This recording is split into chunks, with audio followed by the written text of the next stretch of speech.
All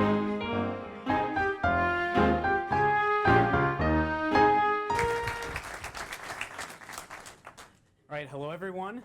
I'm not used to mics, so I don't know if you can hear me well. Can I get a confirmation of that?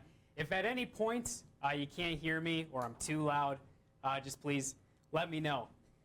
So today we're going to talk about black bears and how the Stevens Point Project goes about studying them. And I think that storytelling is a great way to project ideas, concepts, things like that. So even though you heard a little bit about my past, I want to go a little bit more in depth to kind of set you in place of where I'm at in my life and what I'm doing now. So yes, I grew up here in Wapaka. I lived on Lake Charles, which is north of Stratton Lake, which many of you might know or may even live there now. But yes, grew up fishing, hunting, camping in the local area and elsewhere. And yeah, my senior year, got in touch with my AP biology teacher. She also encouraged me to take AP Environmental Sciences, which was not offered through the high school. Basically, she just gave me a textbook and said, here, and take the test at the end of the year. I did that, and I passed. And that real personal experience of being like, here's just a textbook, it is completely your responsibility to get through it and prepare for this test, really just helped entrench me and fall in love with wildlife research and just the environment, environmental studies in general. And actually taking a further step back, my mom's boss happened to be Stan Thomas, who is the husband of Christine Thomas, who is the current dean of the College of Natural Resources at UWSP. She was also one of the foundational pieces of the Black Bear Project at Stevens Point.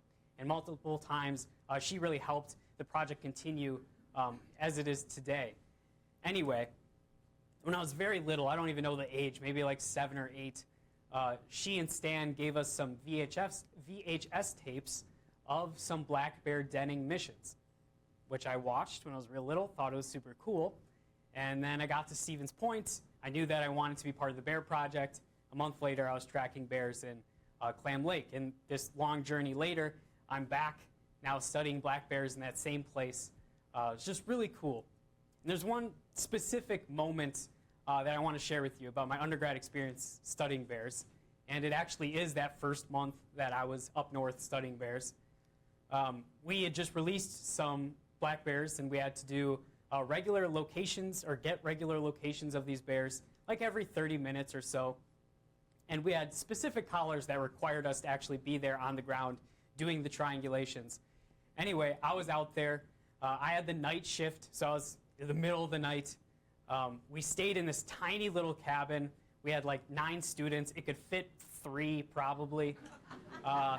It was quite the experience. Anyway, there was one specific night that I just remember really well. We were leaving the cabin at like, I don't know, midnight. It was a clear skies night, pretty full moon, so it had good lighting. We're heading in through the town. And if you didn't know, Clam Lake has an introduced elk herd. And so there's many up there now. And that night, one of the big bull elk were right there on the side of the road. And we just like kind of slowly drive past and had a good look at it. And we kept on going. Anyway, a few hours later, we were doing the tracking. And we were in this giant block of uncut timber with just a couple intersecting roads. Anyway, I got out. I was doing my thing, trying to get the location of the bear. And I looked down the road, and like, I don't know, a couple hundred yards away was this whitetail buck, 8-pointer, just a nice deer. And it stood there for about 5 seconds looking back at us, and then it just took off. Kind of just a random moment, kind of fleeting, doesn't seem all that important, but it was like at that moment I knew this is what I wanted to do for the rest of my life. It's not about just studying bears, it's about being part of this kind of bigger thing. And I know I wanted to devote my life on the selfish end just so I could learn as much about nature and the natural world as I could. But then at a deeper level, I believe that healthy natural ecosystems helps us, our communities, our families live healthier lives as well. So I just feel like I'm a small piece of a much bigger puzzle that we are all a part of. So anyway, now I'm back and I'm studying bears, and my field season actually starts this upcoming summer. So maybe there's a day that I can come back next year and present my thesis findings. But for now, I'm going to tell you a little bit about my project, or the project, and then just something about bears as well. So we are the Stevens Family Foundation Wisconsin Black Bear Research Project. We are one of the longest running black bear projects in the country, going on about 50 years now. Our principal investigator is Dr. Katie Sartini, who's here in this bottom right-hand corner. Much of what we know about black bears in the state of Wisconsin, we know because of these projects, and well, this project and the sub-projects within it. So many graduate students have graduated. I'm one of them, or will be graduating, studying a whole number of things that I'll get into later. So the Black Bear Management Plan was written in 2019, goes through 2029, so they're going to rewrite it soon. Over 60% of the citations in that management plan is attributed to this project, which is just a testament to the impact that this project has had. And just, again, much of what we know about black bears in the state, we know because of this research.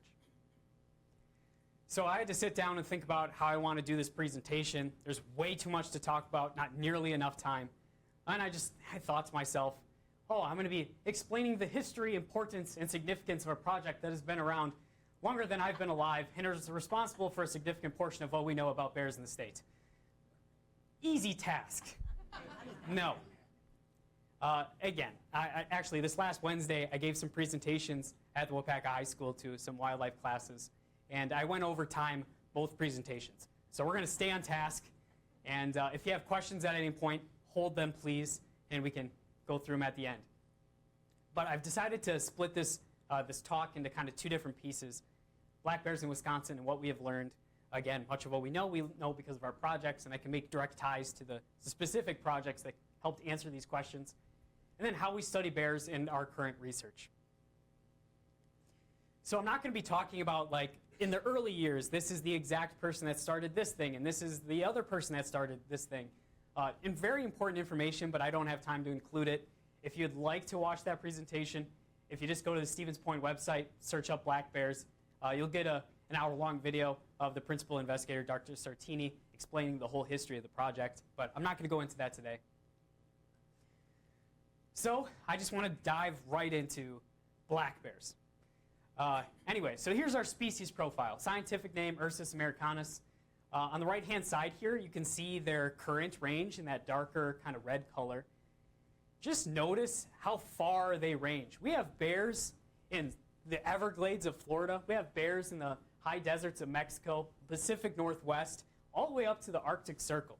Not only that, we have bears living in areas with lots of people.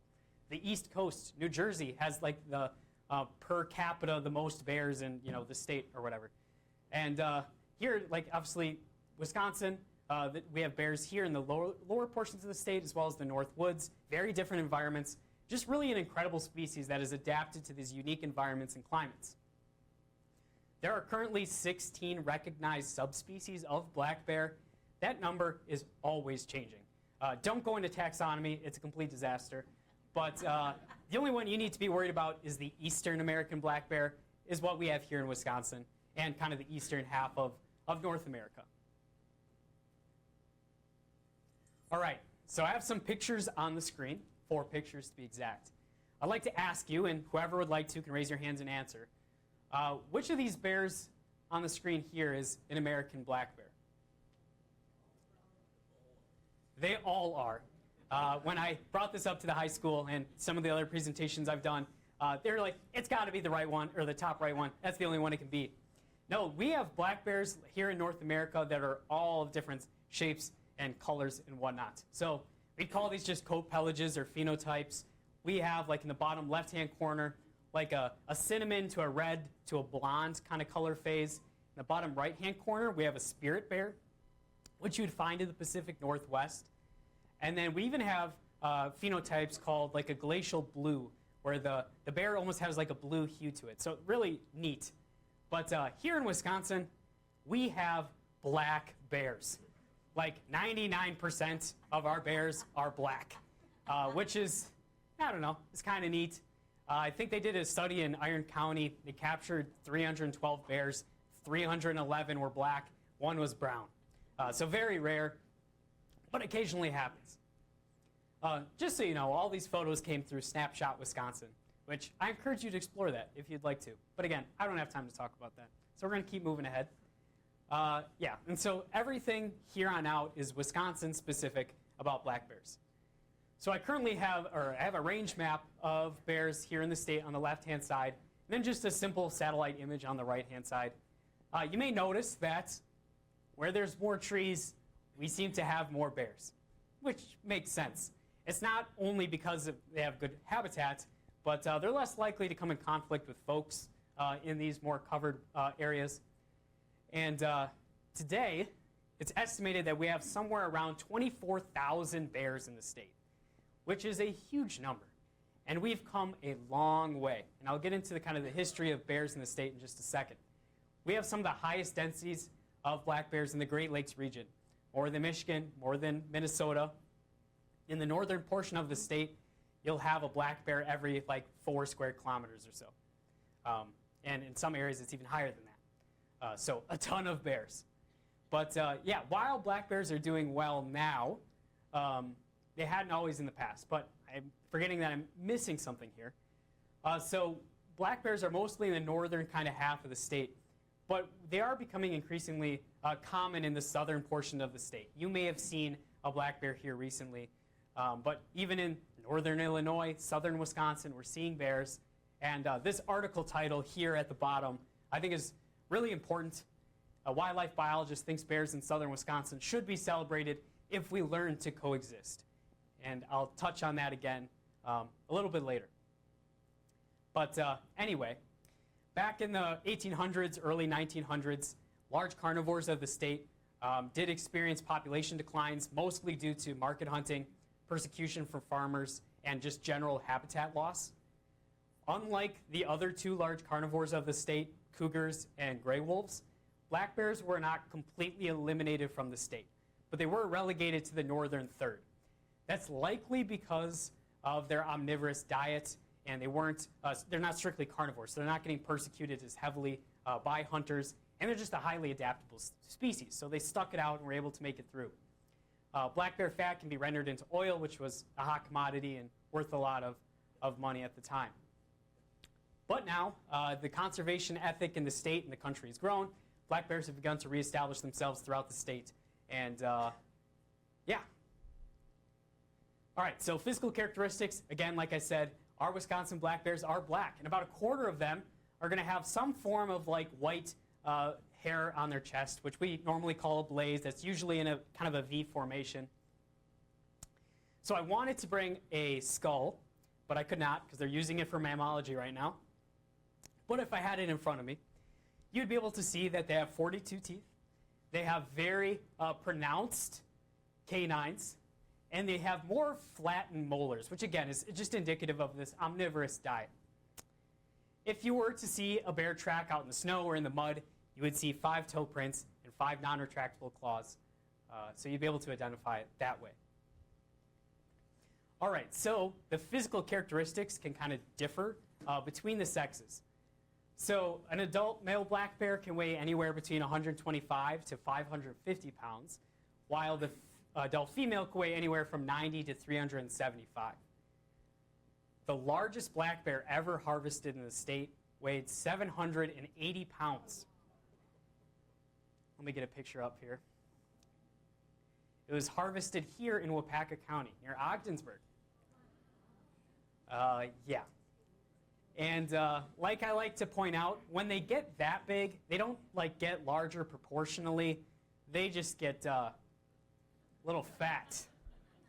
So this was just an extraordinary individual. That is what you call a corn bear and a bear bait bear. It's not getting that big eating acorns and other natural forage. Anyway, males will grow consistently for like 7 to 9 years, while females will grow consistently for the first 3 to 5. The reason why females don't get as large and their growing kind of gets a little bit stunted is because of the demands of reproduction. They can't put so much energy into just building body mass. They have to support their offspring as well. And they can live up to 30 years, but their age can vary, or average age can vary wildly depending on where you are in the state in the specific circumstances. In our main study area in Clam Lake, Wisconsin, experiences a lot of hunting. Average age may be closer to 8 to 10, whereas, again, in large chunks of public or private land, you may see bears that get up to 30 years old. Food habits, again, they're opportunistic omnivores, and their food items change seasonally. This makes sense. And the vast majority of what they're eating is vegetation. So in spring, you might find them feeding on the emerging leaves and buds of aspen and maple, eating on clover, other forbs and grasses. And if they happen to come across a fawn, they'll take advantage of it. There's been numerous studies now that have shown that black bears are not going out hunting fawns. It's too calorically demanding to go around searching for them. But if they do come across one, they certainly will take advantage of it. In summer, they move over to what we like to call soft mast. These are your berries, your wild raspberries, things like that, blueberries. And they'll also be feeding on ant colonies and bee colonies. On the screen here is a yellow meadow ant, which is apparently quite the delicacy for bears in northern Wisconsin. And wild Sars sarsaparilla, which is there at the bottom, will be one of the first plants to fruit every year. Not included on this slide, which we'll talk about just a little bit later, is crops. Bears will take advantage of crops, specifically corn when it's in the milk stage, but I'll get to that in a second. And in autumn, they'll move over to their hard mast. These are your nuts, your acorns, your hazelnuts, things like that. And then also, donuts, which if you don't know, you'll know very soon. All right, so I got breaking news for y'all. Black bears are not true hibernators, which this blew my mind when I first learned it, because as a kid, you're thinking like, oh, what is like the symbolic species for hibernation as a thing? You think about a bear. Well, they're not technically true hibernators, although they do some kind of hibernation. They do reduce their metabolic rate by 75%, but their internal temperature remains relatively high, so they still can be quite aware. And they also will not urinate or defecate all winter long, which is quite incredible. Even true hibernators, they will urinate or defecate. Bears will not. There's a specific scene from Dr. Dolittle that I wanted to share, but I don't have time. Basically, he's trying to convince the grizzly bear that he needs to den for the winter. He's talking about how you got to create this fecal plug and how you're not going to. Anyway, it's really funny. For the folks that have seen it, you know what I'm talking about. For those that haven't, you can kind of get the idea. And we see all different kinds of dens. The top picture here, this is a good example of an excavation den. We have bears that will find like windfalls or just other brush piles and just kind of cuddle up in there. We have bears going into trees. And this is a bear we currently have that kind of just found a spot on the ground and was like, this is good enough, which is not uncommon. A lot of bears that kind of wait to den, the ground is already frozen, so excavation is kind of out the window at that point, and they're really feeling the urge to go into hibernation, and so they'll just kind of lay down, call it good. This bear has some snow on it, and I'm sure it does now because it just snowed up there, but still will be in good shape. So something that's really neat is the general order that bears will go into their dens for the winter. Generally, you'll find pregnant females followed with sows with cubs or females with cubs, yearlings, and then adult males. Adult males will kind of wait as long as they have to. And den entrance time is heavily influenced by food that is available. So if a black bear has continued access to garbage or to bird feeders, they'll be able to stay out of hibernation for longer. And recent research has demonstrated that hibernation is really important for longevity. So cellular decay happens at a slower rate when black bears go into their dens, so they're able to live longer. And when these bears have access to these unnatural foods and they're able to stay out longer, it's accelerating their cellular decay, and so they won't live as long. So again, just another important thing to if you know there's a black bear taking advantage of your, again, bird feeder, garbage and stuff, take care of it, especially in fall, but all times of year, so they can get in there into den. Reproduction, we're mostly focused on cub production, so this is kind of an important topic. Females will sexually mature at 3.5 years, but can, again, vary wildly. In northern Minnesota, in some areas, it's up to 7 years, so it takes a long time. Litter sizes, we see here in Wisconsin anywhere from 1 to 6. It's not uncommon to see some of these larger litters. It seems to be especially common down here at the southern kind of end of their range. Just a lot of food availability. There's not really much competition in terms of space with other bears. Here's just a trail camera photo of a female with 5 cubs. It's pretty neat. So they give birth every 2 years, and they have this something called delayed implantation, which I'll explain in just a second. All right, so this is a female bear. We'll name her Cheryl. She is 4 years old, so she is likely to breed this first season. And the breeding season is from June through July.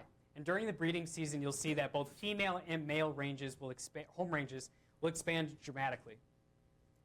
So she meets a male, they copulate, and within that same season, she meets a second male, and they also copulate. So delayed implantation. This female bred in June, the fertilized egg will not implant into the uterine wall until November.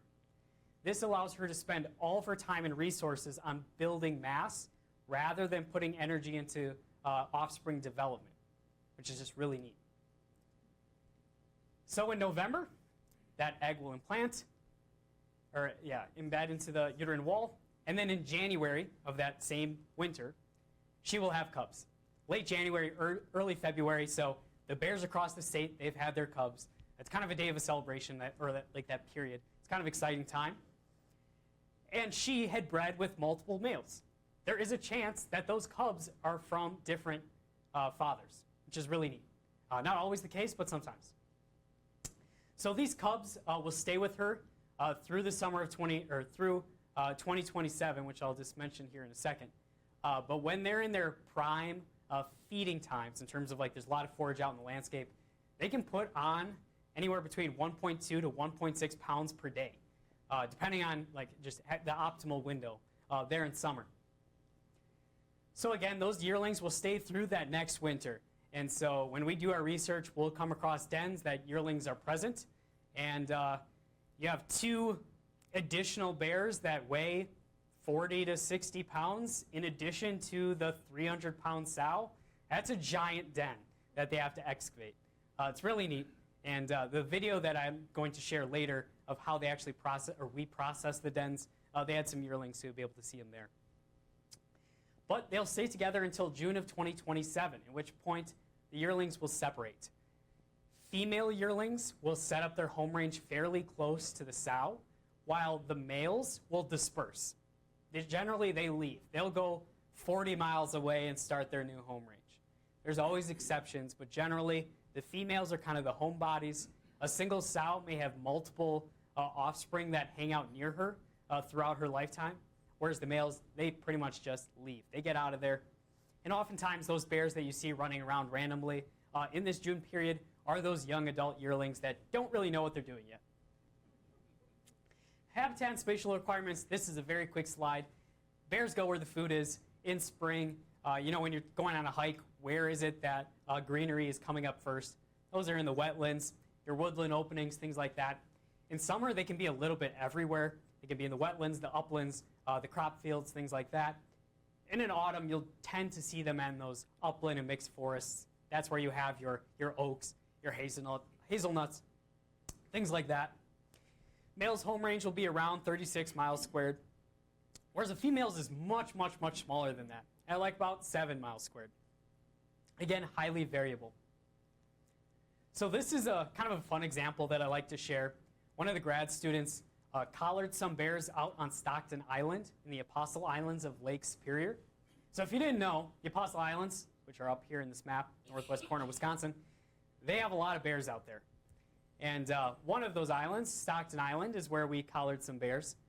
And this is it's difficult to interpret as to what's going on. So I'll kind of help you out with that.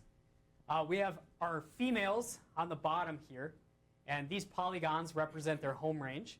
And they're mostly overlapping. They're also overlapping one of the only wetlands on the island.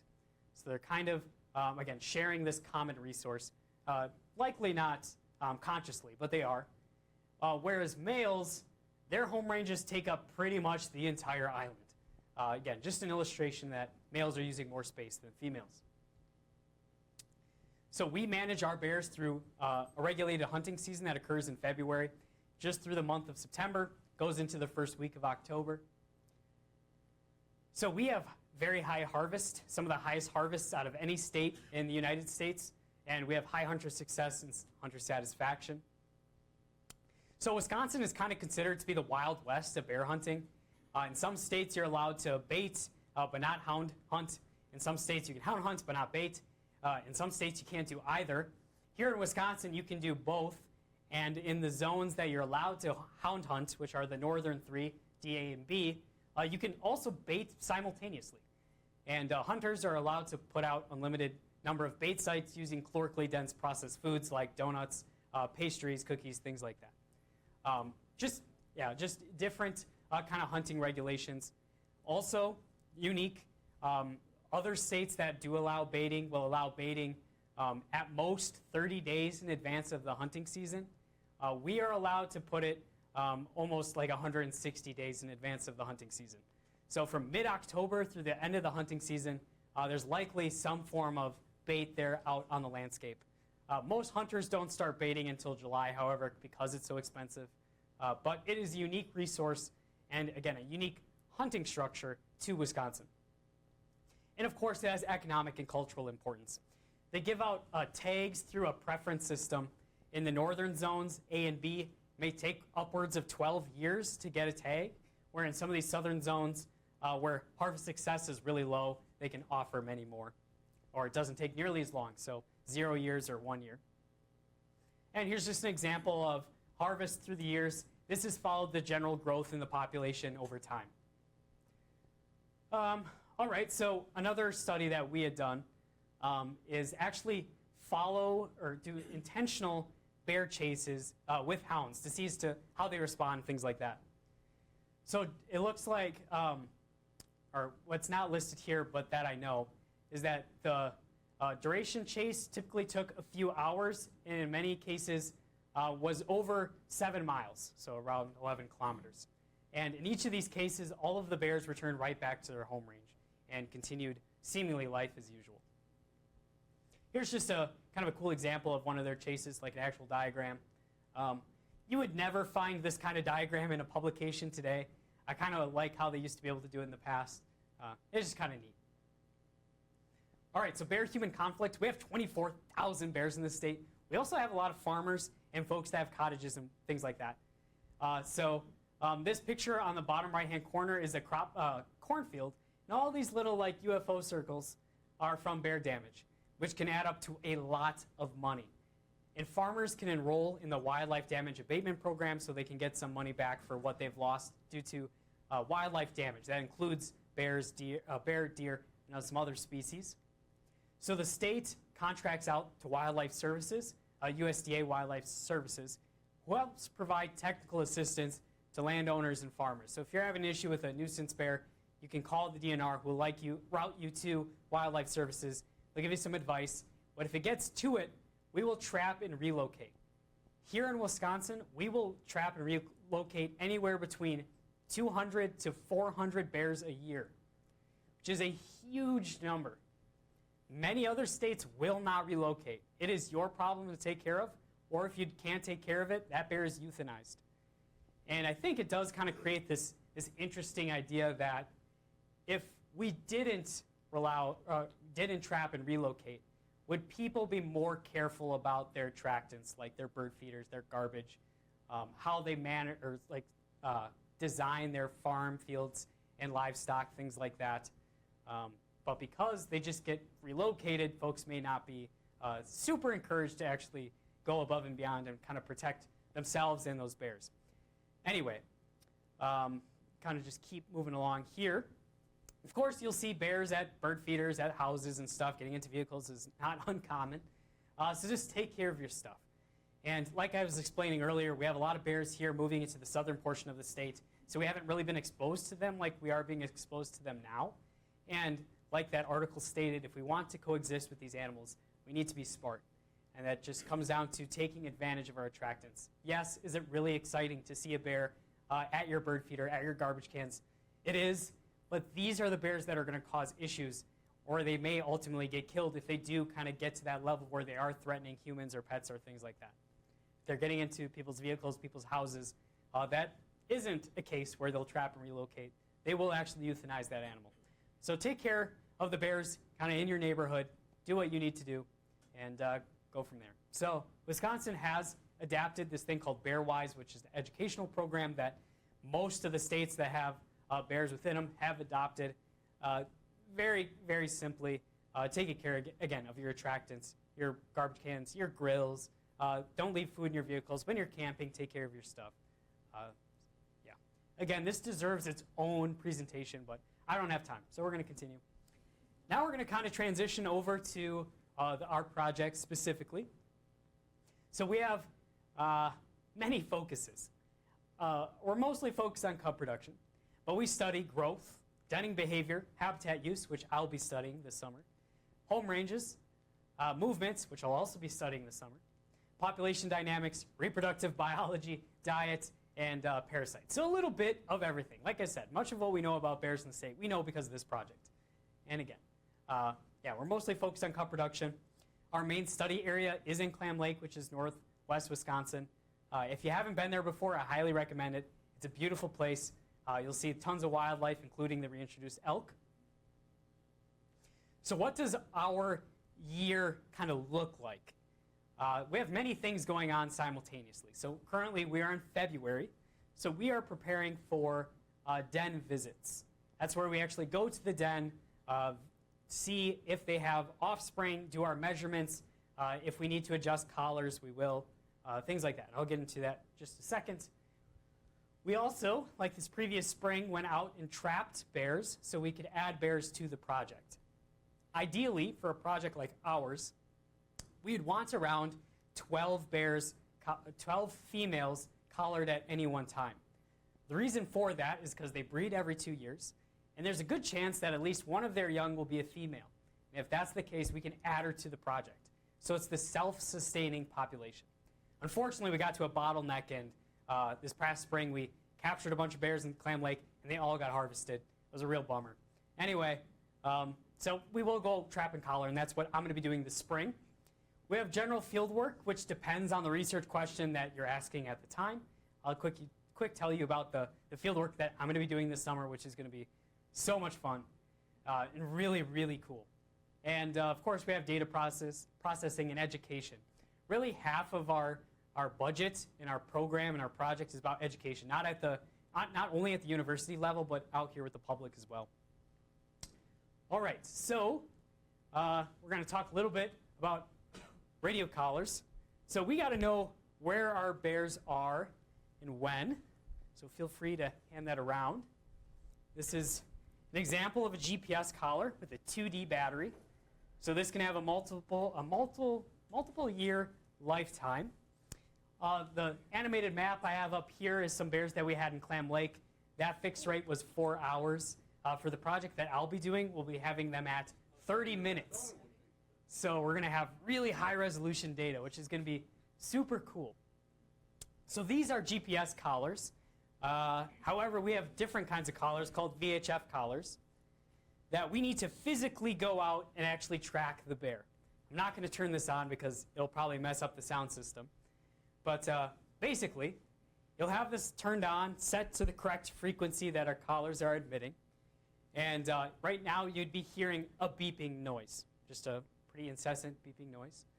And then when you're actually facing the collar itself, the beeping will be louder. Very simple process. But I could challenge you right now to take that collar out, which it also has a VHF component to it. You could hide that anywhere at Hardman Creek State Park.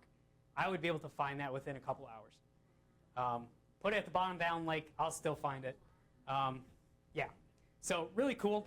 And this takes quite a bit of skill and adjustment. I was one of the worst telemetry students at Stevens Point. Like, I was bad. I don't know why. But not to like flex, but I teach the telemetry class now. So I'm very good. And if they need somebody to find a collar, I'm the person they call. And even with our GPS collars, There's still some error involved, especially when they get into the den, because there's just so much on top of the collar, so it can't get good receptions out. So you still need to physically go out there and find the den, especially when there's a ton of snow on the ground like there is now. So we'll go out there and actually find the den itself, which I'm going to explain that here in just a second. So again, in spring, we go out, we use culvert traps, which are large metal tubes. At one end, there's bait, it's closed off, and at the other end is a guillotine door. And so when the bear walks in, and has to walk quite a ways before it gets to the bait, if it pulls down on the bait, the door shuts. So the bear is not like affixed through a foothold or anything like that. It remains in this tube, and we follow very strict protocols to get out there quickly to minimize any harm to the animal or stress. So we'll get out there, immobilize the animal so we can quickly put a collar on, and then let it go. And again, it's highly regulated. We're with the bear throughout the entire process to make sure everything goes smoothly. We work with wildlife services who are trained on monitoring the health of the bear. We have all the equipment that we need in the event that something were to go awry. We have these fun little monitors here that will alarm us when a door shuts. And every day before 8 a.m. we need to check all the traps regardless, just to make sure that nothing is going wrong. And this last spring, I was going out checking traps. As I was walking to the trap, I got a notification that the door closed, which was really fun. And there was a bear in there. What's fun is that, or not fun, I shouldn't say that, but the demeanors of the bears can vary greatly. The first male that I went to, which is this male here, could not care in the slightest that it was in that situation. Or at least it didn't seem as though. It was just eating the bait out of the bucket. Didn't really seem too concerned. Then I checked on a different trap later on that day, had a different male, and he was not so happy that I was there. But yeah, it's just kind of neat. And again, like this spring, I'm going to be out there in Clam Lake. We're hoping to trap like 8 to 10 bears, which is kind of neat. All right, so like I started to explain, we have to physically go out to the dens, immobilize the bears to get measurements, monitor or check in to see how many yearlings they have, or if they had cubs the previous year, did they survive to the next year, things like that. But we have to do a lot of prep work ahead of time, and that's currently what I'm doing with my life every single weekend.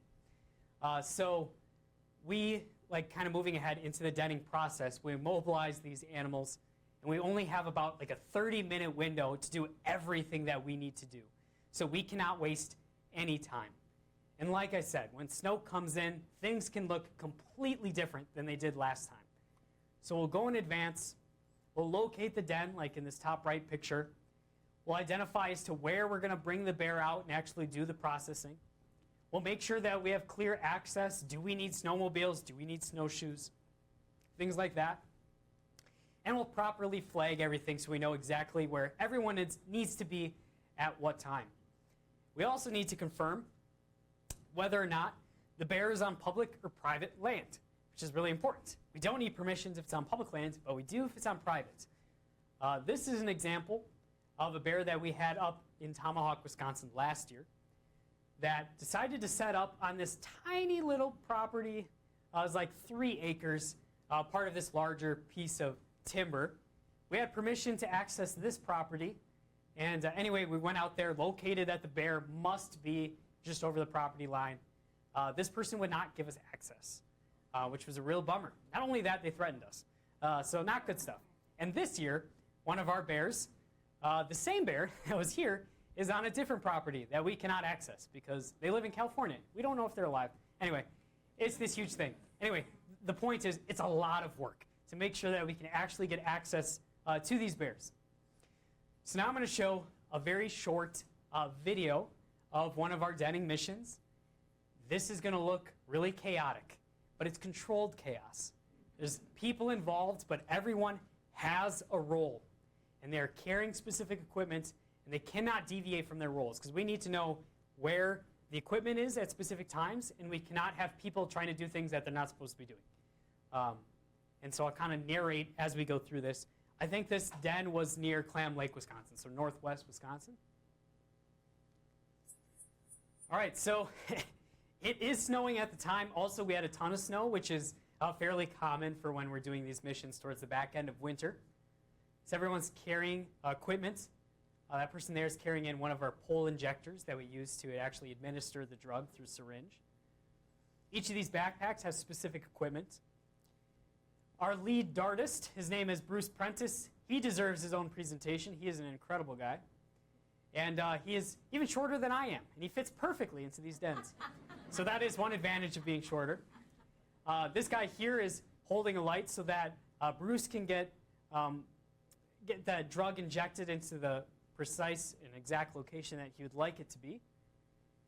And now Nate's going to call out time so we know how much time we have until the drug actually takes effect. Now they're pulling out that sow. This is a pretty big sow.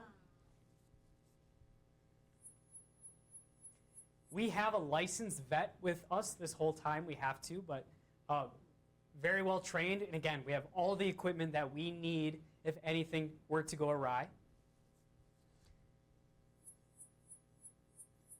I don't know exactly what she weighed here, but yeah, quite a bit. So we have everything laid out in advance. We have our tarp and our net so that we can weigh her during the process. Taking some paw measurements here.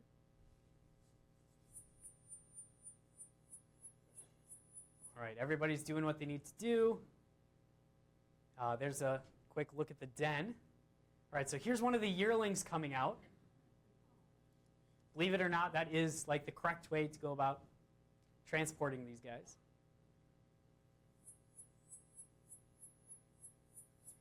And when we place them back in the den, we're very careful to make sure they have space and that their eyes are not being obscured and that they have just good access to air and whatnot. It's just not being obstructed in any way.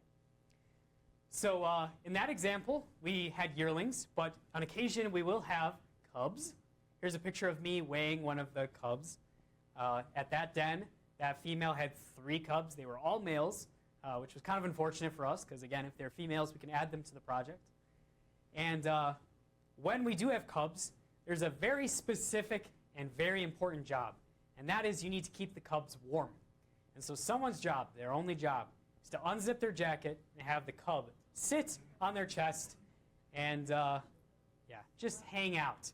That picture of me that's on like the proportion, can't speak, on Facebook or whatever you saw for the event.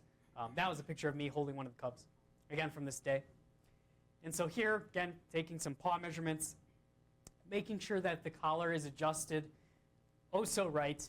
We've really perfected this throughout the years and have very low rates of any sort of injury from the collar itself. I mean, very, very low.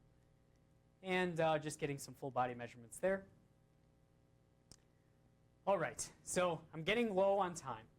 And I have many stories of individual bears that I think is really fun to share. I don't have time for all of them, but I want to share one specific bear that I really enjoyed and appreciate very much. So when I was an undergrad, we were working with Wildlife Services, or not Wildlife Services, Wild Instincts, who is a rehab facility in northern Wisconsin. So on occasion, dens will get flooded, mothers will leave, and cubs will be left there. Or for any reason, sows might be killed, and there's just cubs that are left. And folks bring them into this rehab facility. If the bears weren't brought to the rehab facility, their chances of survival were pretty much zero. Like, they had no shot. So this is kind of like a second chance at life of them. So they hang out in this den with some of the other kind of stray cubs or orphaned cubs. And they get taken care of. They're fed natural foods, things like that. And then in the fall, they're released. And we were interested in how these bears do post-release, or what are they kind of up to. So anyway, can't recall what year it was, but we released Fiona, and we named her Fiona because she denned on an island in the middle of a wetland. Seemed kind of fitting, or in the middle of a swamp if you Shrek fans out there. Anyway, this was us visiting one of her dens that first winter. So she, within a few days of being released, went ahead and excavated a den and started denning, which is really neat. She spent basically 0 time with her mother. And anyway, this GPS track has got ahead of itself, but she was originally down here north of Rhinelander. She then did get into a little bit of nuisance trouble and did get relocated. She was at I think, an all-boys Christian camp, visiting their garbage. I don't think she was causing too much trouble, but they decided to go ahead and trap and relocate her. She ended up at the UP border where she's been hanging out the last few years. But she's really special, A, because she survived, but then also she produced offspring, which is super cool. Not only did she get this, again, second chance at life, she was able to kind of raise some cubs into yearlings, which was super neat. The sad end of this story, though, is that her collar has failed. And so she's no longer part of the project, but still really cool. And again, this is a common thing that happens, and they get brought into Wild Instincts, which you can see there at the bottom. They do really good work. All right, so again, running low on time, but I just want to quick talk about, and this is kind of my plug for your grandchildren or children out there that are thinking about going to natural resources. Stevens Point is the greatest college of natural resources in the world. I believe that if you take advantage of your opportunities there, anything is possible. Unfortunately, there are a lot of people that don't take advantage of those things, but still, if you go there, you can do great things. And one of the great things that we offer that I am a teaching assistant for is the black bear ecology course. So throughout the semester, they'll learn about all number of topics related to black bears, black bear management, black bear health. And then we have a field weekend where we go up to Tree Haven and actually teach some of the practices that we use, like telemetry, how we do the denning process, things like that. Here's a picture of Barry, our bear that I have up here. Actually, a very important piece of equipment for education. And if you're able to somehow x-ray it, you would see that there's a bunch of water inside of it because we do test injections on it, which is kind of fun. We also practice doing collar fit on the stuffed animal as well, which is kind of fun. Anyway, so we do a lot of great work. And yeah, here's just a short clip that I took from this previous fall. So I made this mock den so that we could practice doing den injections. So we have this pole injection. We have like a little picture of a bear there. We aim for muscular areas on the bear. For this student just chose to do it in the neck, which is usually what we do, but still kind of fun. And yeah, hands-on experience, I guess, is the grand takeaway. All right, so wrapping everything up, I hope you all have some questions, but the upshot, research is still incredibly important. Achieving coexistence with black bears will take communal effort and sacrifice. We really do need you. Take care of those attractants. We don't need bears getting into trouble. And black bears are awesome and deserve our respect, which is kind of like a catch-all, but still kind of neat. And then lastly, if you have any questions, please let me know. And like I said, it would be great if in the future I could come back to present my thesis work.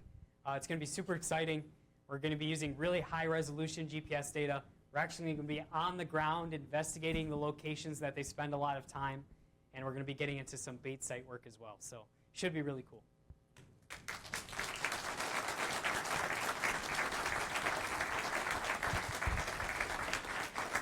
If you have a question for Hayden, please raise your hand and wait till the microphone comes to you so everybody can hear your intelligent question. Hayden, that was excellent presentation. I just want a practical question. Yeah. If I'm out hiking in Wapaka and I come across a bear, what should I do? Should I stop? Should I make noise? What should I do? You should make noise. Any Make kind noise. of noise? Yeah, just Scream? just be loud. You really, first of all, a lot of times, or I shouldn't say a lot of times, but on occasion, you're startling the bear. The bear doesn't know you're there. And black bears are much more afraid of us than they, however the saying goes. Really, the only bears that we need to be really concerned about are those that become extremely habituated. But otherwise, general rule of thumb, be loud. If you do continually see a bear on your hike, getting bear spray isn't a terrible idea. It depends on where you're at. Northern Wisconsin, when I'm doing my field work, I'm going to carry bear spray on me just in case, even though that's really not a concern. That's at all in the back of my mind. So I gave her a whistle. there you go. That works too. Also, just kind of an additional fun fact, not fun fact at all, but black bear attacks are incredibly rare. When they do happen, it's pretty well shown that dogs will tend to escalate situations. because the bear or the dog will approach the bear, and then the bear, knowing that it's a dog, probably has pretty good chances in terms of a fight if that's what the dog's looking for. Folks tend to try to involve themselves in that interaction. That's where problems occur. But otherwise, be loud, and yeah, pretty much it.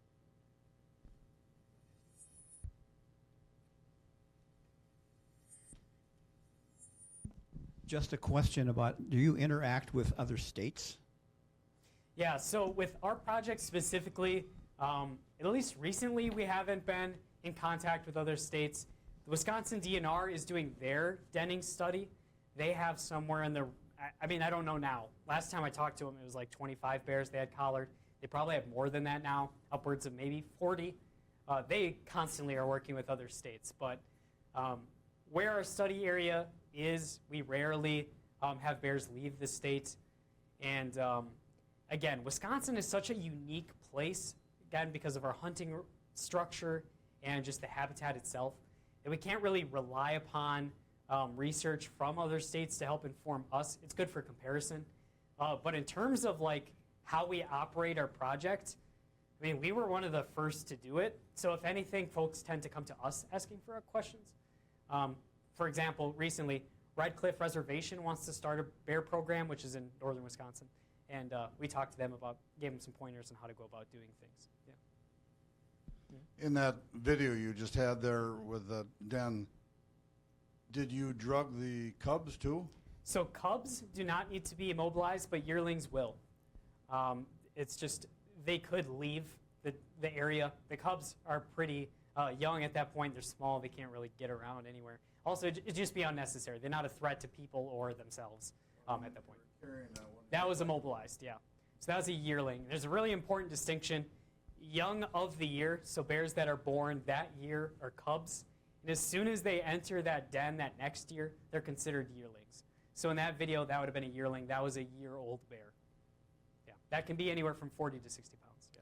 So with the orphans, they don't have a mother to show them how to do stuff. So do they have more difficulty adapting, or is instinct just take over? Yeah, that's an interesting question. So this was that specific project was undergraduate led, and we didn't have enough funding to collar a ton of bears to really get the sample size that we needed to draw those kind of conclusions. But it does make you think, nurture versus nature. This bear seemingly was behaving as you would expect a bear to behave, aside from the nuisance complaint, but adults get into nuisance complaints. But it did successfully den. It excavated its own den, which is kind of neat. So, yeah.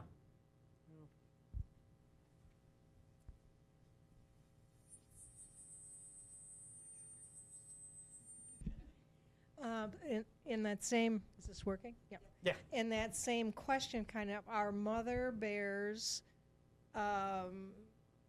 do they easily take in orphans? Yeah, so that's I wish I knew the actual percent success rate, but it's not uncommon if that separation occurs really early that they'll try to introduce cubs into a different sow's den that's also having cubs at the time. Again, I don't know the success rate. If I had to go out on a limb, I would say it's around 50-50 that it works out, maybe slightly less than 50% of the time. But it is worth a try. Yeah, I guess that's my answer here.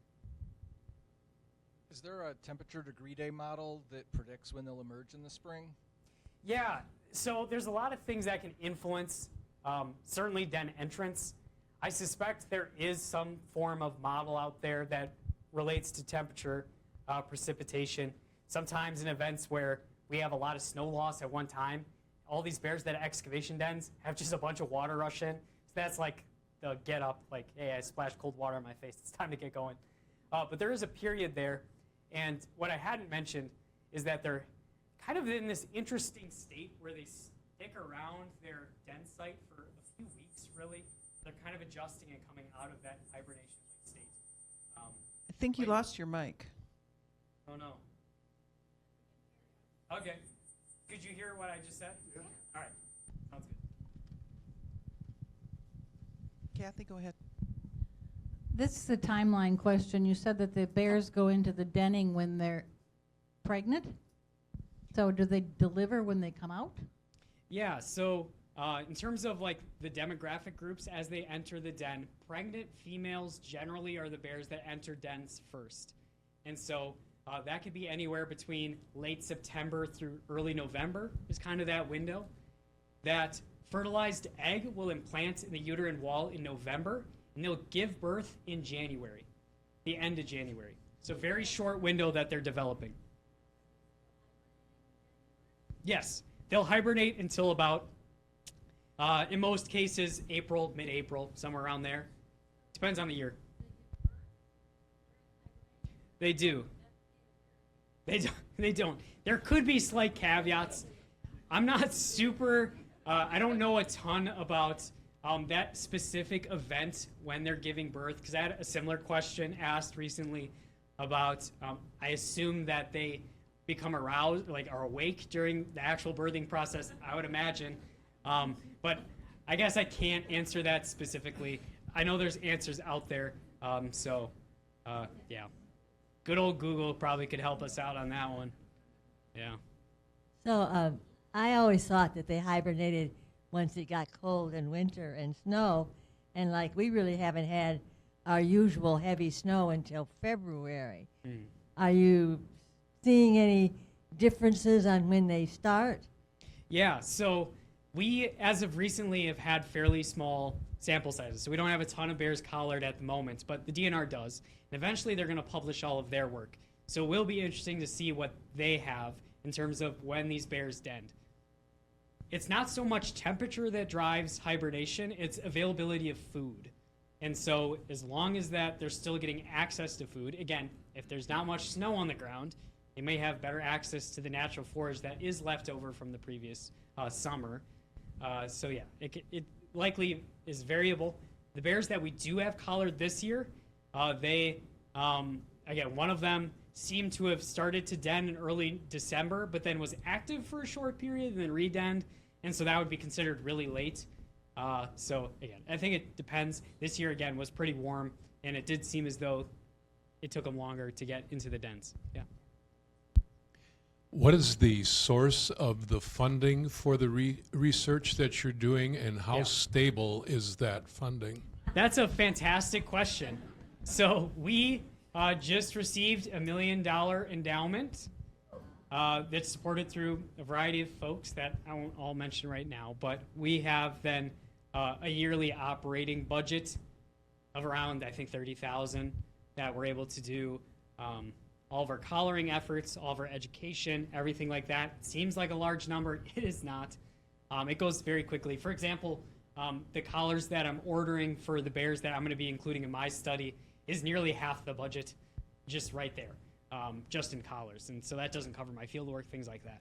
But I'm really appreciative. Christine Thomas helped lead getting that endowment, and that supports us now and into the future, which is really nice. Yeah. Okay, Hayden, I've got a good question for you. You talked about the veterinary protocols that you go through for these animals. What about the protocols for you guys as individuals that are doing this research? What type of medical assistance is available for you guys? Oh, that's a great question. So, for example, I've taken, I'm kind of take a roundabout way to answering this, but I don't personally administer drug. Only the vet or wildlife services will do that. And Bruce Prentice, he's a different kind of guy. He's a different animal. He can, but we don't. But I still took chemical immobilization as a class, so I understand how the drugs work, what to do in an event if I were to be accidentally injected with the drug, things like that. I do think, which has never happened at our project, to be clear, but I think my CPR training has run out, but other than that, we're just fairly aware. And like the folks that actually go out there on the denning missions, in terms of students, it's either students that have been on the project for many years in a row, like myself, or folks that have taken our black bear ecology course, which all year they're learning what to do. You're like spending so much of your time. What are you going to do in the next 30 minutes when we need you most is kind of what they're trained to do. So, yeah. I'm curious about gestation, because the way I see it if implantation is November, that's 3 months. And a human baby takes 9 months. What's that egg doing although from July to November? Where is it developing? It's not developing at all. It's just floating around. It's fertilized, but it's not going to embed into the uterine wall until November. When the cubs are born, they're incredibly small. They're not as fully developed as our human babies would be. Although it's just a different system. It's hard to make that comparison. Yeah, it's really fast. In comparison to like elephants, that's like 22 months or whatever. Yeah, very short. Come on. You had mentioned that 11 of your collared bears were harvested. Is that correct? Yeah, so we 6 in total. 6 were harvested. 6 were harvested. And did they have the gray collar? So they all had the GPS collars, and getting the collars back from hunters is quite the process. I'm wondering why did they shoot them if they saw they had a collar? Yeah. If you had like an orange collar. Yes. I'm just curious about So that's an interesting question. There's many levels to it. First of all, it's completely legal to harvest collared bears. In some cases, like the DNR's project, they want to monitor survival as the bear would be if it didn't have a collar on. So in that sense, they encourage hunters to harvest the bear without consideration of the collar being there. Now for us, it's a little bit different. It would be nice if they didn't get harvested. But there's a couple other things that we're learning and we're adjusting to. One thing is that we are legally required to put ear tags in the bears. And there's some misconceptions, which isn't necessarily our fault. It's just developed that way. Wildlife instincts, when they relocate nuisance bears, on occasion, it's very rare, but they will put ear tags in. So some hunters see the ear tags, even though it's not the same color, and they think immediately nuisance bear. And so that may be a good reason to harvest that bear, because it was a problem bear. However, I'm in part of a black bear graduate kind of group across the country, and we have a researcher in Michigan that talked to some hunters who were specifically targeting bears with collars. Why exactly? I'm not going to try to get into their psyche and answer that question, but it's a thing that happens. We recently were at the Black Bear Advisory Committee here in Wisconsin, and one of the Bear Hunters Association of Wisconsin, they have some members there. They talked to us about like, oh, well, we should just not harvest those bears. Like, that's fine. Like, we just didn't know.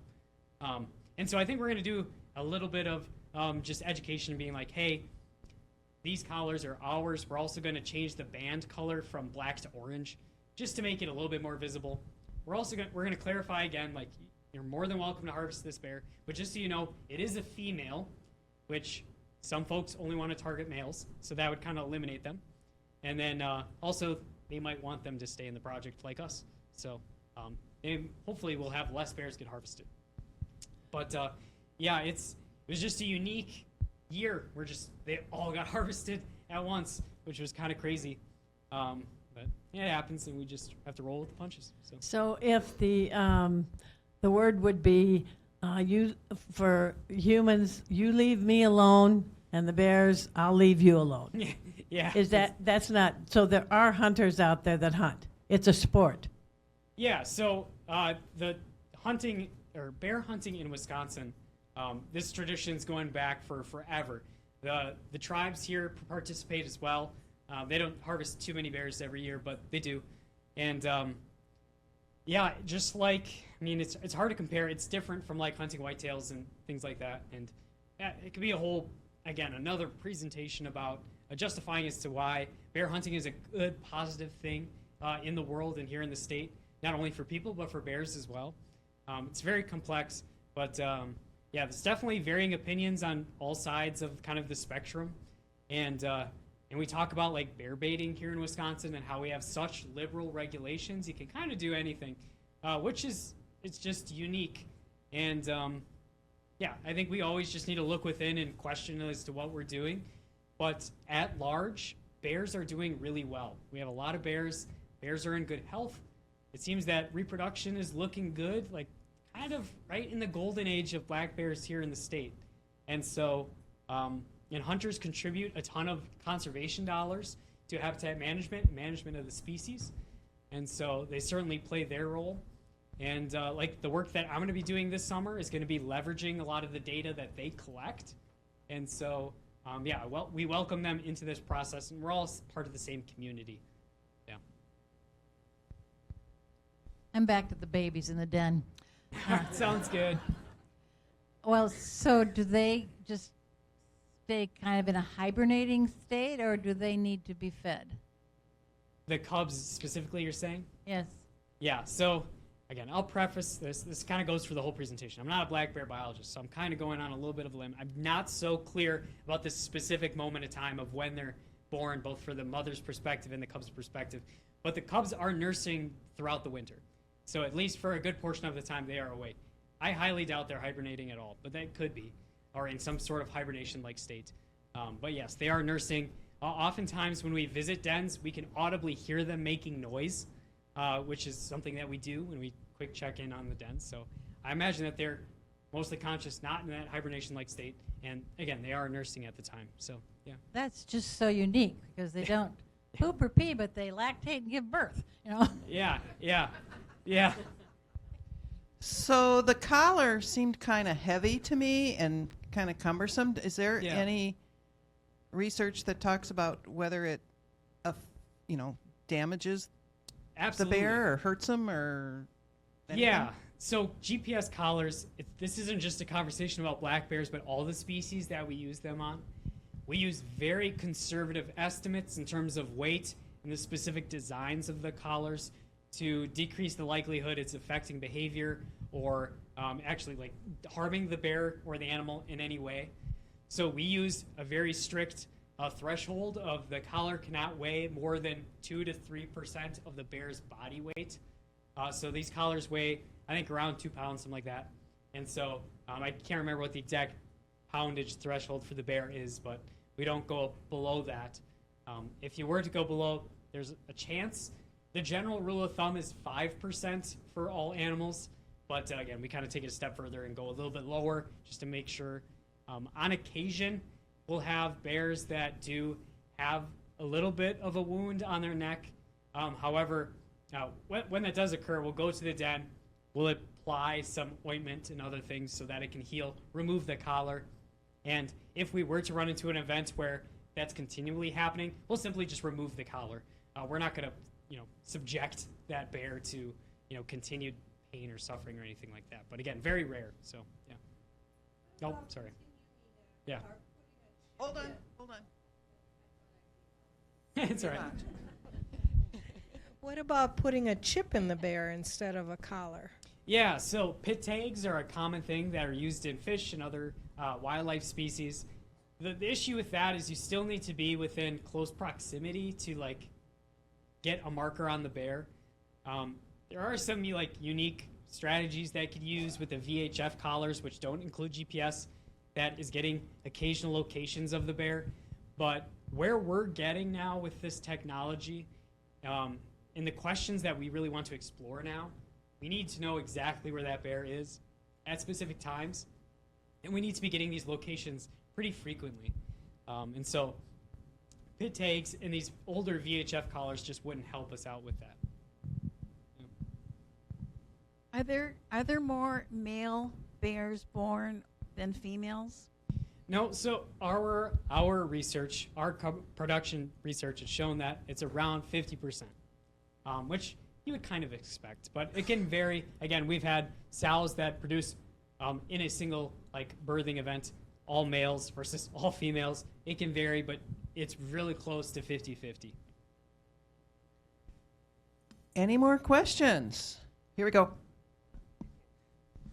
In your studies, do you pull teeth to check age? Yes, we do. So it's something called cementum analysis, where they go in, do a subsection of one of the vestigial premolars, which just means that through evolution, they have this premolar, but they're not really using it at all. It doesn't affect their health or their ability to feed or anything. So when we capture our bears, we'll remove that premolar so that we can age the bear. It's really important that we know the exact age when we're doing all these analyses and whatnot. So, yeah. Are there places in the state where there are too many bears? That's a great question. And certainly there are places that, in terms of like nuisance complaints, we have a ton of problems. And a good example of there being too many bears, I had on the screen before the black bear management zones, A, B, D through F. Anyway, D, which was on the northwest side of the state, used to be a part of A, but D has a lot of agriculture, and they were having a lot of crop damage. And they poured a bunch of tags into that zone to try to lower the population. But folks were still going to the large tracts of national forest to hunt. And so they weren't actually removing the bears that needed to be removed. So they realigned the black bear management zones so that they can put more tags specifically into D where the agriculture is to try to reduce the population specifically there. And then, of course, there's more like specific scenarios in which we have certain lakeside communities that just have a ton of bears that, again, may not be doing what they need to do to kind of remove those attractants. It really depends on who you ask. If you were to ask somebody, do we have too many wolves? The answer will be very different, depending on who you ask. And bears are not too unlike that in some sense. So, yeah, we certainly could have too many bears. But overall, in terms of like, they're fulfilling their ecological role, doing what they're doing, just being bears out there, and things seem to be pretty good. But yeah, there's those specific situations. Other than humans, are there any predators of bears? Really, just other black bears. They're not like hunting each other by any means, but it's not. It has been documented quite a few times of infanticide. So if a sow has cubs, fresh cubs of that first year, adult males could kill those cubs, and then she would go into estrus then. So she'd be ready to breed that same year. That's something that you'll see in lions and other large felids and other critters as well. Again, not a common thing, and you'll see that in like what we'll likely see when I do my analyses at the bait sites this upcoming year, that during the breeding season itself, you'll see less sows with cubs. They're going to avoid the areas that males are spending a lot of time. I think we can wrap things up. This was wonderful. Really appreciate it.